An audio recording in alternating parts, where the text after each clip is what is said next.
So the 7th week of lectures is going to be split into 2 separate slide decks. So this one I've labeled 7.1, and it'll be on Lagrange method. So I'll start off talking about the idea of an investment portfolio and then how you might want to optimize that. So a portfolio, just, if I buy several assets, put them all in one folder, that's called a portfolio. And then the decision I have is, well, sort of 2 parts, is A, what am I going to buy? And I'm going to sort of assume that that's already been answered for us. And then B is going to be, how much of each thing should I buy? And so if you have investment goals, you can choose exactly how much you want to buy of each thing to satisfy them. So that's what I'll be talking about, sort of setting up the problem I want to solve in the first group of slides. Then I'll talk about finding, so it's labeled relative extrema of functions of several variables. So we talked about first and second order conditions for maximizing a function of a single variable. And now that we've done some linear algebra, I can tell you what the conditions are for functions of more than one variable. And then we'll look at Lagrange method, which is essentially trying to do number 2, except it also has some constraints. So it says I want to maximize this function subject to another function being satisfied. In the 4th bit, I'll give an example of that.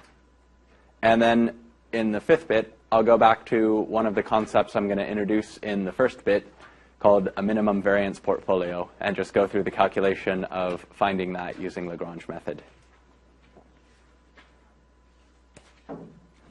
We'll get started with optimal investment portfolios.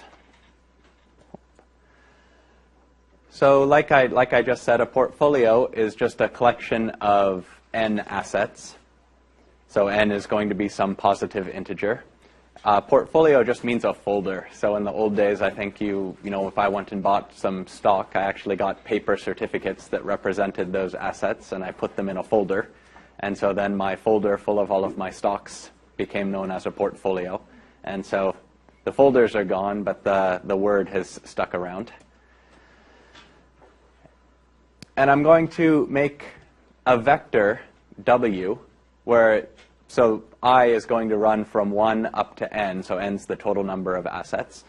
And then W sub I is going to be the proportion of the portfolio, so value-wise, that's invested in each of the assets. So if I made an equally weighted portfolio, WI would be equal to 1 over n for every asset in the portfolio. But there are a lot of other ways you could do that. I could say, well, I think I'm going to make more money on a certain, like in technology stocks. So I might buy technology stocks in a higher proportion. So those W's would be higher than the W's for the rest of the assets in the portfolio.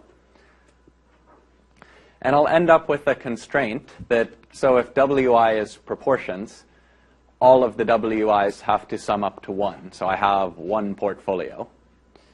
And so you could think about, if you wanted to make this into dollars, this 1 isn't a very useful number, but you could think about it as maybe 1,000 or 1,000,000. So I have $1 million to invest, or I have $1,000 to invest. And then the WI would be the amount of money invested in each of the assets. And just to normalize that, we divide by the total value of the portfolio. So you always end up with 1 on this side and proportions on this side. And we're also going to say, to make the problem mathematically more easy, we can do something called take long and short positions. So a long position in an asset is something everybody's familiar with. You go to a market, you buy something, and now you have the something.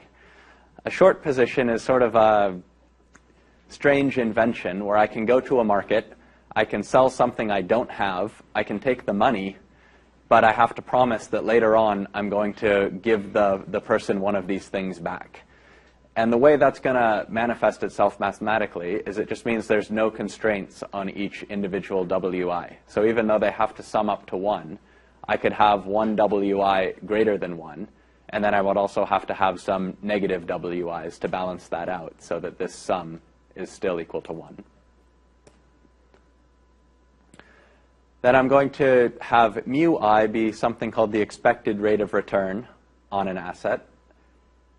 And so there will be one of these for each asset, so that's why it gets a little subscript I. So different assets in my portfolio, some are going to have higher expected rates of return than others, and generally those are going to be the ones that are more risky too. So you can think of sigma I squared then. So mu I is the expected rate of return. Sigma I squared is going to be the risk of asset I. And there's also a kind of related quantity, just sigma sub I, which I'll call the volatility. So you can think of this as sort of a variance-like quantity, and then sigma is a standard deviation-like quantity. And so again, I get one of these for each asset. Then there will also be rho ij's. So this is going to be the correlation between the returns on the different assets. And I'm going to end up with one rho ij for every pair of assets. So that means that rho ij is equal to rho ji. And then once I have all of these inputs, I can make the expected return for the entire portfolio is just going to be a weighted, so a linear combination with the weights from W of my expected returns on each of the assets. And the risk has this slightly more complicated formula. So you have the weight squared times the risk of each asset, but then you also have to add in sort of these extra contributions to the risk that are coming from the correlation between all of the different assets.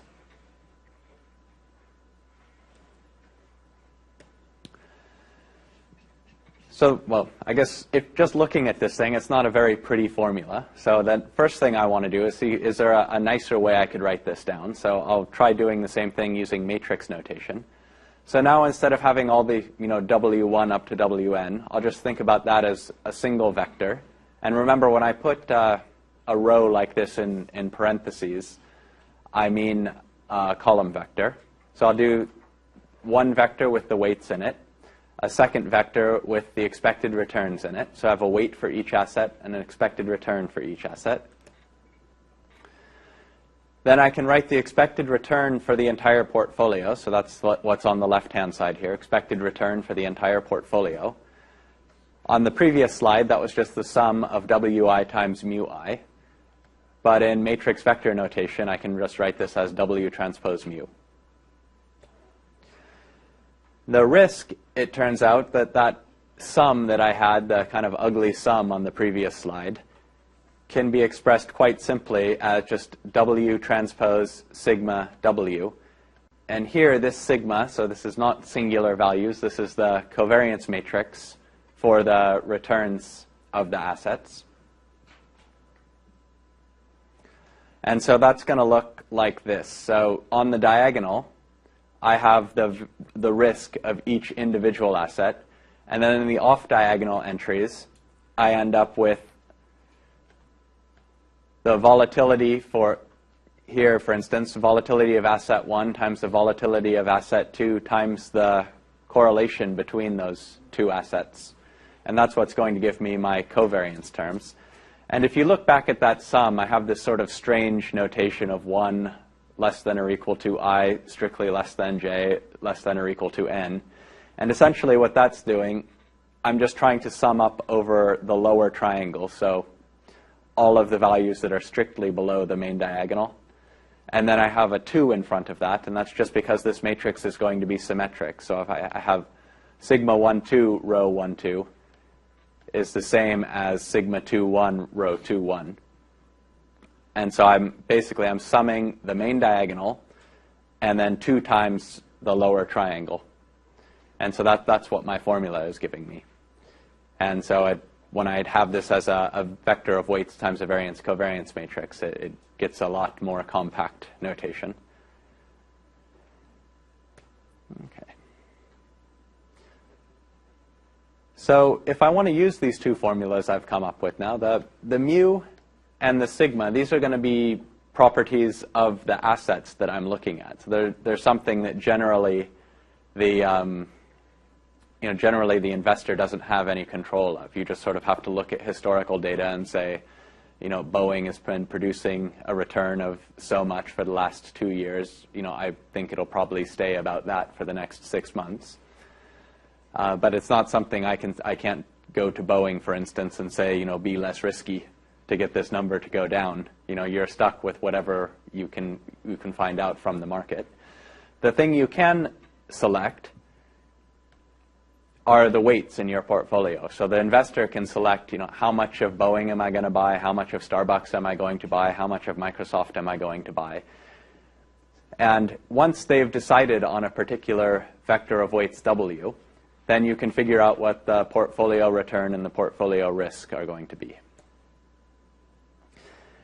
And so how should you go about picking W? So we have two notions of optimality that I'm going to talk about now, and later I'll show you, in the fifth section, I'll show you how to solve one of these. And then hopefully at the end of week 8, we'll get around to solving the other one. So I can try and design a portfolio to have a specific expected return. And then once I've decided I want to have this specific expected return, then I can choose W. So there are going to be a whole bunch of choices that will give me that one expected return. And among all of those, I would want to choose the portfolio that's going to have the minimum amount of risk. And so that'll give me an optimization problem that I can use to find W. So I want to choose W so that the risk of the portfolio is minimum given a certain level of expected return. And then I can solve sort of a related problem of, I could, instead of targeting the expected return level, I could say I want to have this much risk. So if for some reason I said I want a very conservative portfolio, or I want a high growth portfolio, I can communicate some level of risk I'm willing to tolerate. And so if I can tolerate a certain level of risk, then I want to choose W so that my portfolio gives me the highest level of expected return that I can get at that level of risk. And so both of these turn out to be something called constrained optimization problems. So the constraint is I'm not trying to maximize the expected return. So that would be an unconstrained optimization problem. But I want to maximize my expected return subject to a constraint. I want to minimize my portfolio risk. So in the first one, I want to minimize my risk subject to the constraint that I'm hitting my target expected return.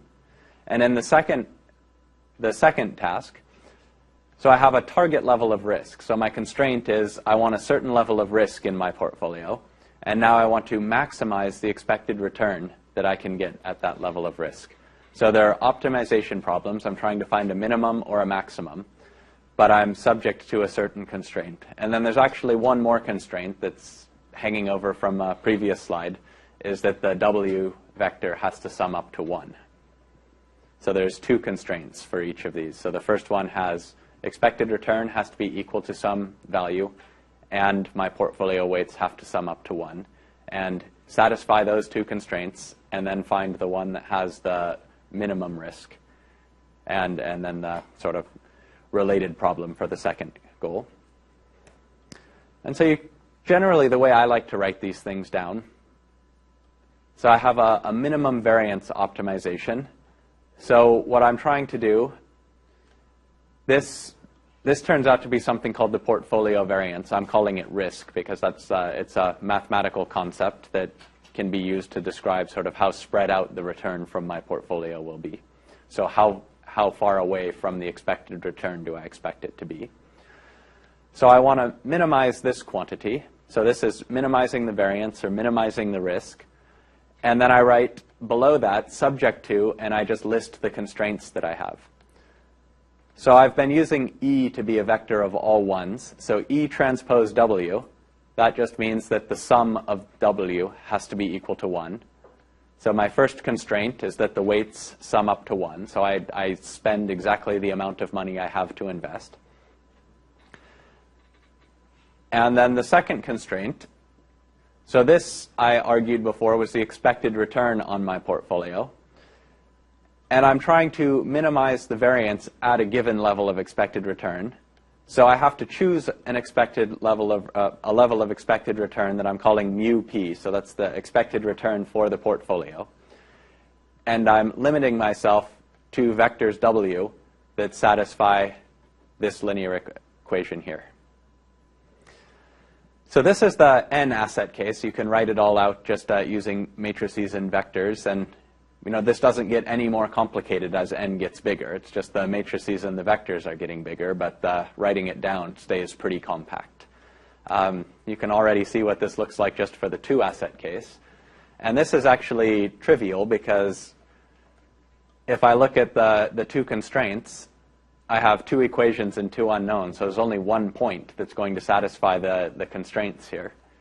So there's actually no minimization to do. There's just one portfolio that I would have here. So I just want to show what it looks like written out, though. So this is a quadratic form, and it's just equal to what W transpose sigma W would look like if you did the matrix multiplication. And then my 2 constraints are just the sum of the W's has to be 1, and the expected return of the portfolio has to equal my pre-specified level of expected return. So then the other possibility was to maximize the expected return of the portfolio. So this was my expression for the expected return. So now I'm going to say maximize and put the quantity that I want to maximize on the first line. And my constraints are going to be, well, I still have to have my vector W summing up to 1.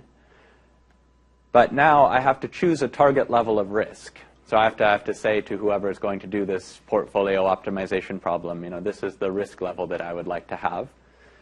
And that's then going to give this quadratic form as the constraint now. So I'm limited to choosing from vectors that are going to give me this level of risk. And so if I write that out, pretty much all that happens is the constraint here, or the objective here, the thing I'm trying to minimize, becomes the constraint. I still have the constraint, W1 plus W2 equals 1. And now it's just my expected return that I'm trying to optimize.